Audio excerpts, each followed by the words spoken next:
Depuis novembre 2019, Jean-Basile Ngueta est le président de l'Union fraternelle des Ivoiriens, qui regroupe la diaspora ivoirienne dans l'État du Maryland et dans le district de Columbia. C'est en cette qualité qu'il s'est confié à l'Intelligent TV le dimanche 9 avril 2023. Gestion des Ivoiriens, ambition pour la Côte d'Ivoire et pistes de solutions contre le chômage des jeunes en Côte d'Ivoire font partie des sujets abordés. Dans quel contexte êtes-vous venu à la tête de l'Union fraternelle des Ivoiriens? Je suis arrivé ici, ça fait une vingtaine d'années. J'ai appartenu d'abord à un bureau de l'Union fraternelle des Ivoiriens. Je crois que c'était au courant 2007-2008, où j'étais secrétaire chargé de l'éducation. Et donc, après, quand l'ancienne présidente est partie, il y a eu quand même un vide. Et puis courant 2018, j'ai pensé que après avoir passé toutes ces années aux États-Unis, il y avait, connaissant plus ou moins bien la communauté, il y avait un défi à relever. C'est dans ce contexte-là que j'ai posé ma candidature. Et puis éventuellement, j'ai été élu en 2018. L'investiture s'est déroulée, je crois, en 2019. Voilà. On était 3 candidats, c'est une élection, je pense que l'une des élections les plus challenging, comme on dit aux États-Unis. Et donc on était 3 candidats. Je crois qu'à l'époque, j'étais quand même le moins connu au regard des autres candidats. Mais on a fait une campagne de proximité, on a vraiment basé la campagne sur la jeunesse et puis éventuellement on a été élu. Je suis dans ma 4e année et donc au regard de nos tests, un président ne peut faire que 2 mandats. Alors donc mon premier mandat a été fini, je suis à mon 2e mandat et je pense que je devais pouvoir rendre le tablier au mois de septembre 2023. Voilà. En 4 ans, c'est-à-dire 2 mandats successifs, quel bilan? Le bilan il est un peu mitigé, il faut le dire. La première année a été une année vraiment intensive. On a eu beaucoup d'actions. Je pourrais citer pêle-mêle ici. Je veux dire qu'on avait organisé une conférence sur l'éducation parce que l'intégration ici, il faut savoir que beaucoup de gens viennent avec beaucoup de rêves. Mais si vous ne savez pas exactement là où vous vous orientez, vous pouvez vous casser la figure. Donc nous, on a organisé, je crois que c'était au mois d'octobre 2020. Non, 2019-2020 par là, je ne m'en souviens pas trop bien, mais on avait organisé une conférence sur l'éducation où on avait voulu donner des orientations à nos jeunes frères qui viennent aux États-Unis pour étudier et leur donner vraiment, je veux dire, tous les outils pour ne pas qu'ils fassent les erreurs que leurs prédécesseurs ont pu commettre, soit, je veux dire par naïveté, parce que les gens n'avaient pas tous les outils pour leur intégration. Alors donc, il y a eu ça. Il y a eu, comment on appelle cela, plusieurs actions, je veux dire, sociales. Et il y a eu éventuellement, je veux dire, la Covid qui a tapé durement. Donc pendant 2 ans, presque, nos actions étaient un peu, je veux dire, figées. Et donc, parce que tout étant fermé, on était obligé de respecter les mesures sanitaires imposées par nos autorités. Et donc, mais quand même, pendant cette période, je veux dire que ce que nous avons fait, c'était donner toutes les informations à la communauté, là où, par exemple, où les gens pouvaient se procurer de la nourriture, parce que, le Covid frappant, beaucoup d'entreprises avaient fermé, donc les gens étaient confinés dans leur maison. Il n'en demeurait pas moins qu'il y avait des centres où les gens pouvaient aller, je veux dire, s'approvisionner gratuitement, que ce soit dans des églises, que ce soit dans des centres qui étaient gérés par nos gouvernements locaux. Et donc nous étions sur le terrain à cette époque-là pour donner toutes les informations. Ceux qui manifestement ne pouvaient pas payer leur loyer, il y avait des structures qui aidaient les gens à pouvoir payer leur loyer. Donc ça a été une période, la période de Covid a été vraiment une période où il fallait informer les gens pour que les gens sachent exactement où s'orienter pour pouvoir, je vais dire, maintenir un peu leur niveau de vie et s'occuper de leur famille. Bon, il faut dire que en termes de bilan aussi, nous, quand nous sommes venus, nous avons mis sur pied avec d'autres amis ce qu'on appelait la coordination des Ivoiriens de la diaspora, qui est en fait une sorte de fêtière qui englobe les présidents des autres États. Parce que moi, je suis le président de ce qu'on appelle le DMV, Washington DC, Maryland et de la Virginie. Et donc on a créé une sorte de fêtière où on a aujourd'hui environ une vingtaine de présidents, que ce soit le président de New York, Texas et puis d'autres États, et pour pouvoir échanger et puis former une diaspora ivoirienne un peu plus compétitive, un peu plus performante. Et donc ça, c'est des choses qui n'avaient jamais été faites par le passé. Et donc ça fait environ, je crois, 3 ans que cette fêtière existe. Et bon, de façon mensuelle, nous collaborons, nous échangeons. Et bon, ça nous permet de, par exemple, quand il y a des Ivoiriens qui arrivent, surtout, je veux parler par exemple vous savez, l'immobilier aujourd'hui, il y a un gros boom immobilier à Abidjan. Et donc la diaspora ne doit pas rester en reste, ne doit pas demeurer en reste, je voulais dire.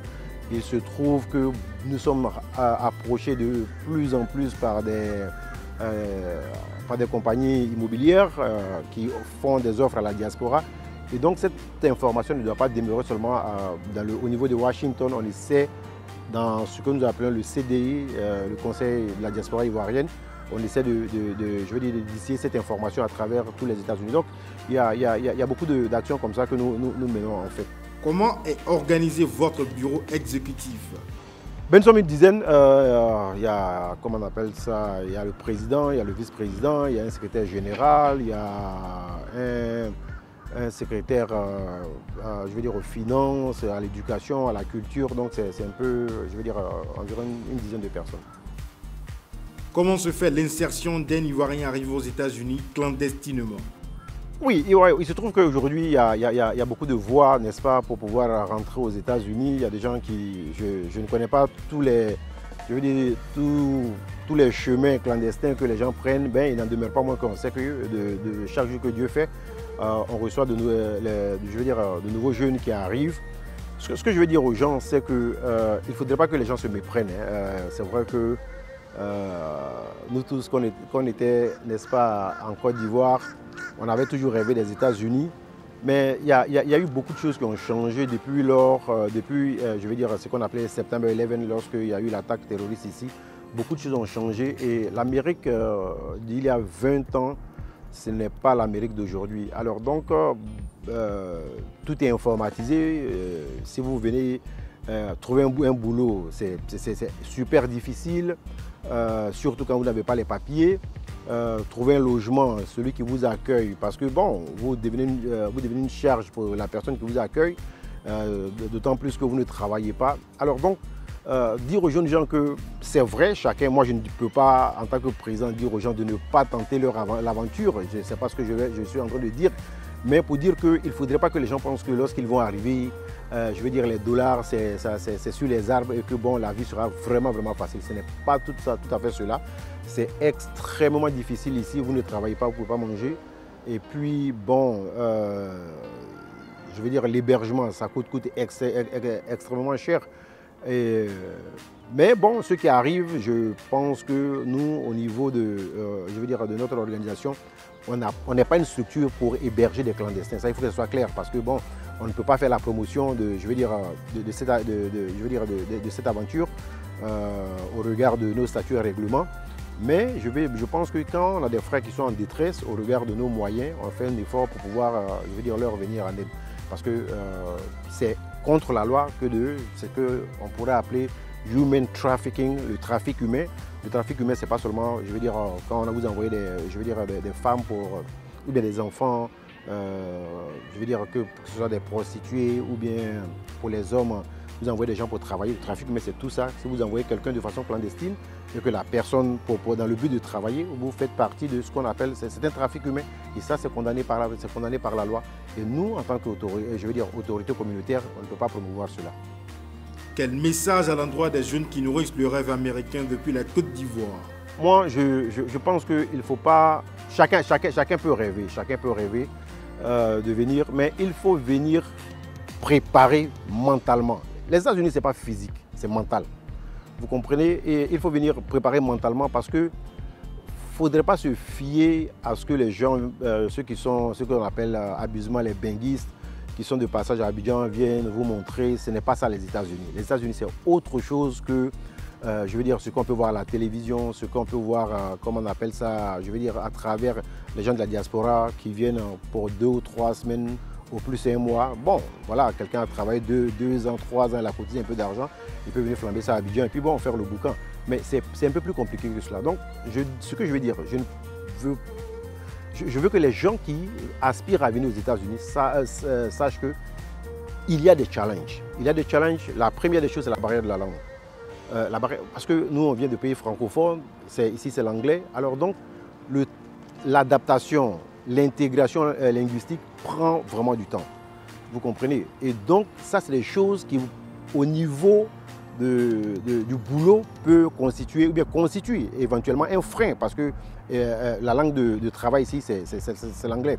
Alors, quand vous venez de la Côte d'Ivoire que vous ne comprenez pas l'anglais, combien de temps vous mettez pour pouvoir, je vais dire, avoir un bagage linguistique qui puisse vous permettre de vraiment travailler. Donc, éventuellement, ça commence d'abord par les petits boulots. Et puis, bon, chemin faisant, on prend des cours là, des cours d'anglais par-ci, par-là. Et puis, bon, on essaie de partir à l'école pour pouvoir éventuellement s'intégrer de façon linguistique. Donc, ça, c'est un premier. Le deuxième challenge, c'est les papiers. C'est les papiers. C'est-à-dire que ceux qui viennent comme étudiants, ils le savent, vous n'avez pas le droit de travailler, même si, après quelques années, on peut vous donner quelques heures de boulot. Mais il faut que vous arriviez à maintenir votre statut d'étudiant. Et ça, c'est un gros souci. Maintenant, bon, pour ceux qui viennent, qui n'ont pas du tout les papiers, qui viennent par des moyens, je veux dire, illégaux, bon, ils sont obligés de rester dans la clandestinité jusqu'à ce que, bon, éventuellement, ils arrivent à décanter, je veux dire, cette situation par des voies que je ne vais pas citer ici pour ne pas faire la promotion de, je veux dire, de l'immigration clandestine. Mais bon, voilà un peu, je veux dire, les challenges, quoi. Et donc, quand vous arrivez, que vous ne travaillez pas, bon, manifestement, vous allez vivre chez quelqu'un, bon, vous devenez un poids pour cette personne, vous n'avez pas d'assurance médicale, donc si vous tombez malade, ça veut dire que cette personne doit pouvoir vous prendre en charge. Donc, il y a beaucoup de challenges, et je veux que ceux qui veulent vraiment venir aux États-Unis, il ne faudrait pas que les gens se méprennent, parce que ce qu'on voit à la télévision n'est pas nécessairement ce que les gens vivent ici. Et donc, nous, en tant que, je veux dire, président de communauté, on est obligé de leur tenir un langage de vérité pour que, éventuellement, s'ils veulent s'aventurer, qu'ils soient prêts, je veux dire, à supporter mentalement, je veux dire, tous ces challenges-là, quoi. Voilà. Le gouvernement ivoirien a déclaré l'année 2023 comme celle consacrée à la jeunesse. Que pensez-vous de cette vision? Que proposeriez-vous pour la réalisation de cette dernière en Côte d'Ivoire? C'est une très bonne initiative, hein. Je pense que moi qui suis ici depuis une vingtaine d'années, en termes de capital humain, je veux dire des gens qui sont venus dans ce pays, qui ont fait de très bonnes choses, il y a vraiment, je veux dire, un bon groupe d'Ivoiriens à travers les États-Unis. Des gens qui, dans des domaines spécifiques, dans des domaines très pointus, ont fait de très bonnes études et qui envisagent éventuellement retourner au pays. Mais bon, l'intégration n'est pas tout à fait, c'est pas aussi facile que les gens le disent. Moi, j'ai participé par exemple au Forum de la diaspora de 2019, qui était une initiative du gouvernement. Et là, je profite de votre antenne pour remercier le gouvernement. On est parti, on a bien discuté pour dire que il y a un capital, je veux dire, humain ici qui éventuellement pourrait nous aider notre pays à avancer. C'est vrai qu'il y a un bureau des Ivoiriens de la diaspora que je connais très bien. À l'époque, j'ai été même en contact avec l'ancien directeur, donc je connais un peu ce milieu. Mais je veux dire que ce n'est pas aussi évident. Je prends, avec beaucoup de modestie, hein, je prends moi mon exemple. Moi, je suis dans l'enseignement. En dehors de cela, moi, j'ai fait un master en diplomatie, mais avec option la lutte contre le terrorisme international. Je suis un ancien de Norwich University, qui est une université militaire qui est basée dans le Vermont. Et donc, j'ai fait mon master dans la lutte contre le terrorisme depuis 2016. 2016 aujourd'hui, ça fait près de 7 ans. Bon, je suis parti à Abidjan plusieurs fois, j'ai essayé de frapper à certaines portes. Et puis, bon, pour dire que bon, il y a eu des travaux de recherche un peu sur le mouvement, tout le mouvement djihadiste au Sahel, tout ça. Mais ce n'est pas évident que vous arriviez comme ça des États-Unis et que vous pouvez intégrer aussi facilement. Et je pense que c'est un peu ça, je veux dire, le challenge. Alors donc, c'est une diaspora qui est vraiment dynamique.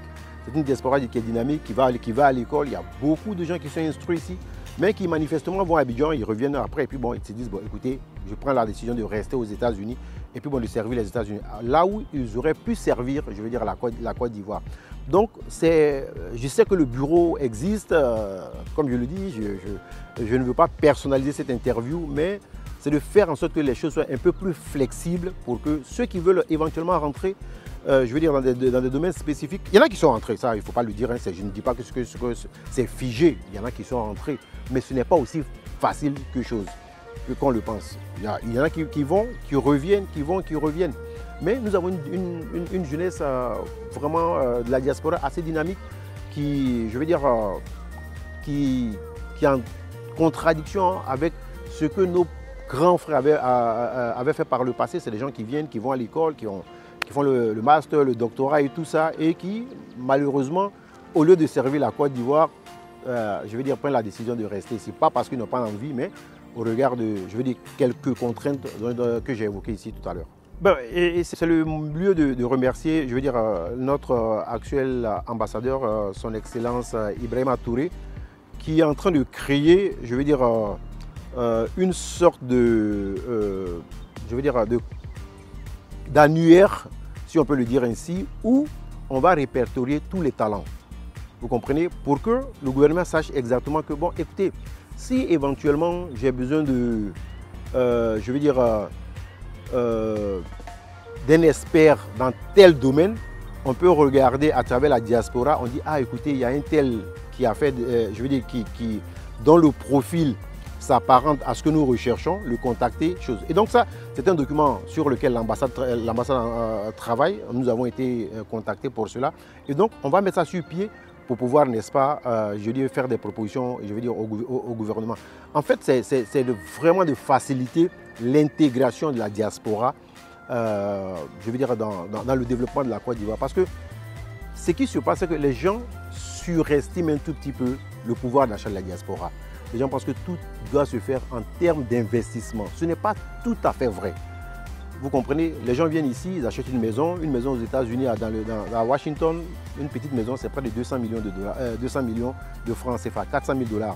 Alors quand vous avez, je veux dire, un prêt bancaire de 30 ans, qu'est-ce que vous faites au regard des charges que vous avez vis-à-vis de la banque et combien vous pouvez garder pour pouvoir vraiment investir? Donc, c'est de faire, je veux dire, un croisement des deux. Ceux qui, manifestement, ont de l'argent pour investir, qu'ils investissent en Côte d'Ivoire, et ça c'est une très bonne chose, ils sont bon nombreux, les Ivoiriens qui investissent, mais ceux aussi qui ont de la connaissance et qui n'ont pas l'argent pour investir, n'est-ce pas, qu'on leur permette, n'est-ce pas, je veux dire, de rentrer dans des domaines spécifiques pour pouvoir apporter des choses. Parce que tout n'est pas seulement investissement, création je veux dire, d'emplois, de petites et moyennes entreprises, mais il y a des gens qui ont de la connaissance pure qui peut nous aider, je veux dire, dans tous les domaines.